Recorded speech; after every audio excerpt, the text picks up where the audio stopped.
All Might is back, baby, and he is facing off against Prime, All For One. All For One is currently at full power and stronger than ever before, so is All Might about to make the ultimate sacrifice just to buy the heroes some time? Is All For One about to kill our boy, All Might?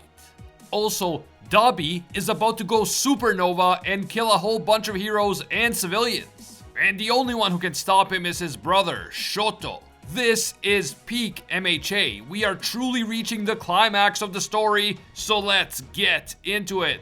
You guys know the deal. Leave a quick like and comment right now to help me with that YouTube algorithm. And if you are one of the over 50% of people who watch my videos regularly but haven't taken the time to subscribe yet, do me a huge favor and make this the video that you subscribe, and also hit that notification bell to turn on all notifications. Finally, this video will contain MHA manga spoilers, so please proceed with caution. You have been warned.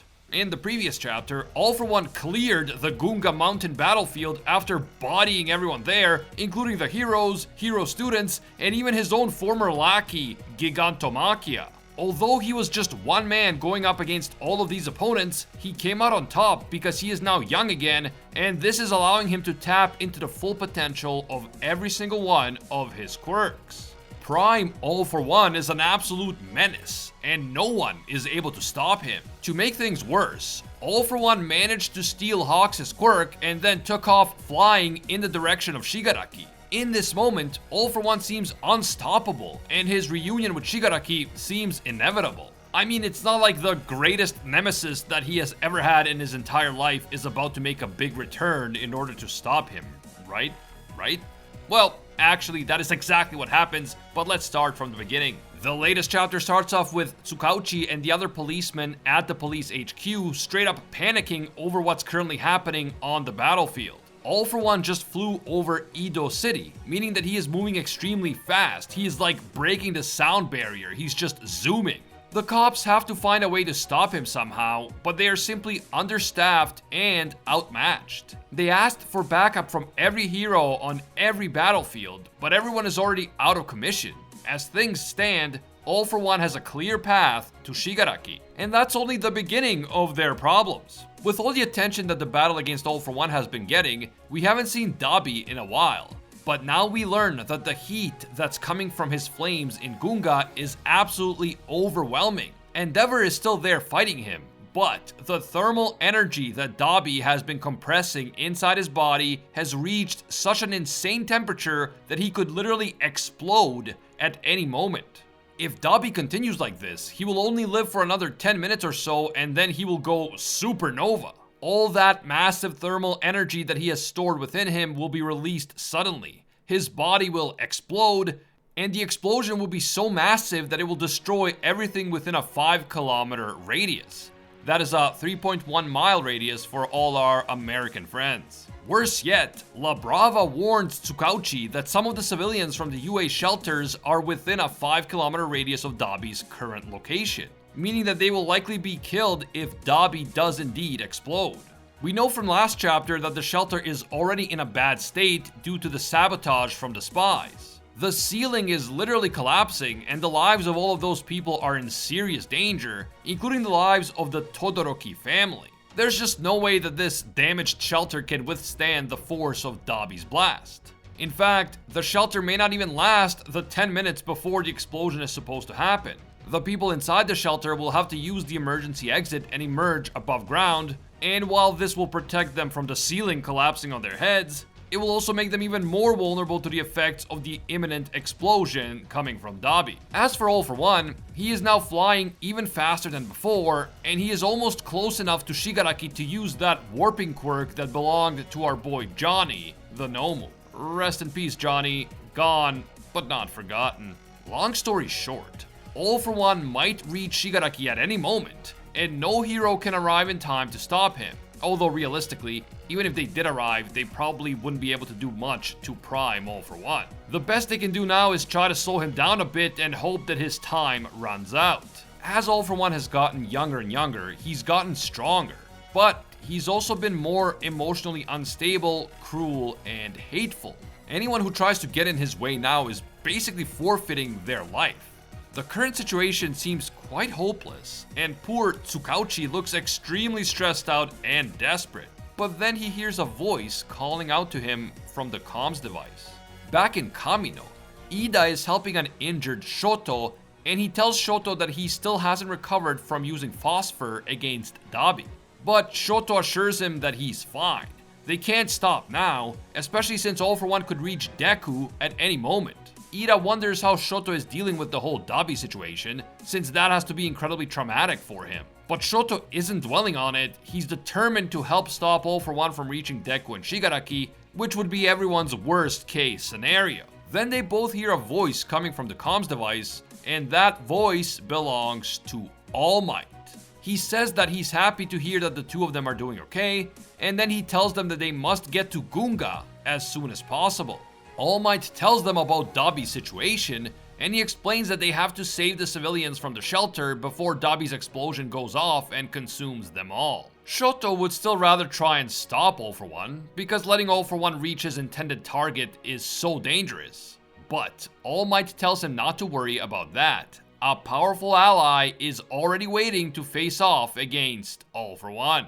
The main thing that Shoto has to do now is stop Toya's deadly rampage and reassure everyone that everything is going to be okay. All Might believes that Shoto and Ida's quirks are essential for saving everyone at Gunga, and so they have to get there as soon as possible. Shoto's quirk is probably essential because the ice side of his quirk could potentially cool Dabi down enough to avoid an explosion altogether, or alternatively, it may be able to create a massive wall of ice that can stop the explosion from reaching the civilians at the shelters.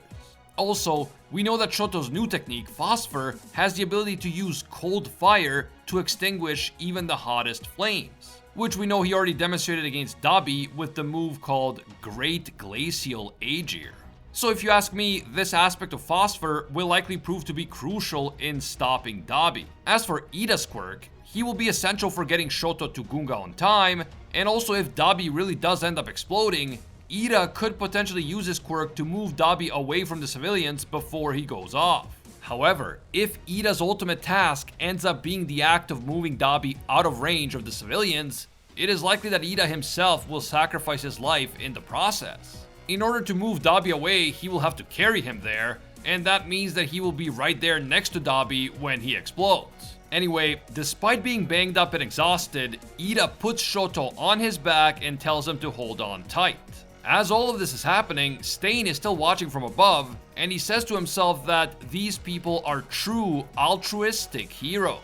Ida and Shoto then take off at amazing speed, literally leaping from one building to another as they zoom from Kamino to Gunga. This is Ida's maximum speed, and it is absolutely incredible. We've never seen Ida use his quirk at this level before. It is absolutely wild. I know that Ida can't keep this pace up forever, but seeing how insanely fast he is right now makes me think that as a team, he and Shoto may really have a chance of stopping Dabi. What do you guys think? Will they succeed in stopping Dabi?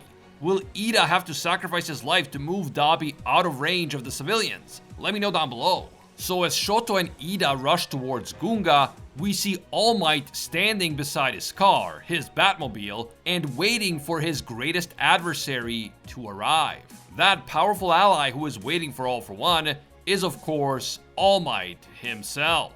Tsukauchi tries to tell All Might that he's being an idiot and that he has to get out of there because he is quirkless. But All Might says that this has always been his battle. All Might remembers when Deku asked him whether he could be a hero even without a quirk. And he remembers that he too started his life quirkless, just like Deku.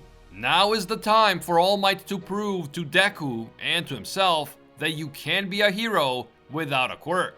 Now, of course, All For One would be better off if he just ignored All Might and remained focused on his main goal of reaching Shigaraki. But All Might is counting on the intel he received from Hawks. Intel that states that the younger All For One has less control of his negative emotions than his older self, and that he is filled with the kind of hatred that the older, cold and calculating All For One just didn't have. This means that when All For One sees All Might, he won't be able to resist the challenge. He won't just keep flying towards Shigaraki. He will stay and fight his nemesis, the man who defeated him twice, and on whom All For One wants to exact his revenge. And that is exactly what All Might is hoping for. All for One then sees All Might from the air, and he immediately smiles maniacally and prepares to confront his nemesis. But All Might is prepared. Suddenly, his briefcase and his car begin to transform, as if they are about to turn into some overpowered high-tech armor. It seems that All Might is about to face All for One not with the power of quirks, but with the power of the latest modern technology weaponry. Weaponry that was probably created by the Elon Musk of MHA, Principal Nezu. As we see All Might's iconic line, "I am here," written across the page, this chapter comes to an end. And first and foremost, I have to say that this was a fantastic chapter that built up a ton of tension with both Dabi and All for One. And we got the heroic return of All Might. Clearly All Might has a plan, and he has a secret weapon in the form of a crazy high-tech armor. Now, futuristic technology has always been a part of the MHA world. It's good to think of it as a world that is significantly ahead of our own technologically. Although it's not clear just how far into the future we're talking about because it is an alternate world. But because the focus of the series has always been on quirks and quirk combat, modern technology has always been just there in the background. Like, yeah, we've seen the floating UA and the fancy shelters, but the battles are still conducted with the use of quirks, not modern weaponry. Well, that seems to be changing as All Might looks like he's turning himself into a Gundam pilot. It looks like we're about to see him put on some sort of advanced exoskeleton armor that will presumably allow him to fight All for One. This battle suit might even be a direct reference to Iron Man, because I think I remember Iron Man having a suitcase that transforms into his armor in one of the Marvel movies. As we know, Horikoshi loves referencing Western comic franchises almost as much as he loves referencing Star Wars. So it's no surprise that we're getting some Iron Man right now. But do I think that modern tech alone will be enough to stop All for One? I believe All Might may be able to buy some time, but in the end, All for One will wreck him. I mean, if All for One destroyed Gigantomachia, then he will not lose to Gundam All Might, as much as we'd like to see All Might make an epic comeback after losing his quirk. And that is why this climactic return of All Might to the story feels both like a really exciting and long-awaited moment, and a really scary moment, because it really feels like a major death flag. I mean, just look at All Might's face throughout this chapter and how he talks to everyone. It really feels like he is preparing to make the final sacrifice right here and now. It feels like he is about to sacrifice his life to buy some time for the heroes in this desperate moment. We've all been speculating for a long time about the ultimate fate of All Might in the series. And his death has always been a possibility, because he's already passed the torch to a new generation, and being the legendary hero that he is, going out in a blaze of heroic glory would be a fitting end to his life. An end that would also raise the stakes in the story and have a massive impact on Deku's character development. I can totally see All Might dying in this fight, but his sacrifice will not be in vain, because I'm sure that he will play an important role in stopping All for One from executing his master plan. Fun fact, but if you don't know yet, I recently made a video in which I talked about how All Might dying earlier on in the series could have resulted in Deku turning to the dark side and becoming an actual villain. No joke, that is probably my favorite video that I've ever made, so please do me a big favor and check it out, link in the description and in the pinned comment. But although I think that current All Might plus modern technology will not be even close to enough for defeating All for One, there's been a lot of speculation out there about All Might potentially using Eri's quirk to rewind himself back to his prime, just like All for One was able to do.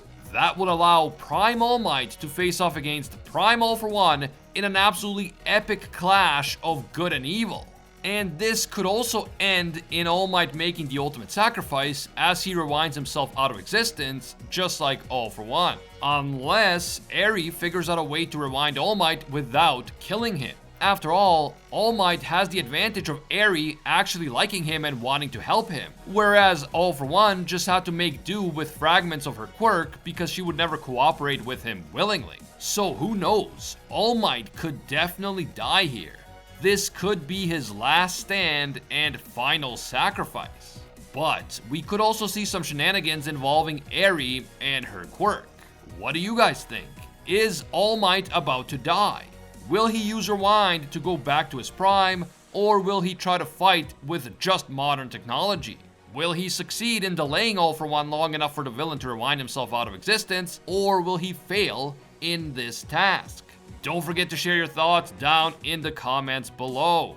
And also don't forget to check out my video on what if Deku became a villain, link in the description and on screen. If you enjoyed this video and you want to see more in the future, leave a quick like right now. And if you're one of the over 50% of people who watch my videos regularly but you still haven't taken the time to subscribe yet, do me a big favor and make this the video that you subscribe and hit that notification bell to turn on all notifications.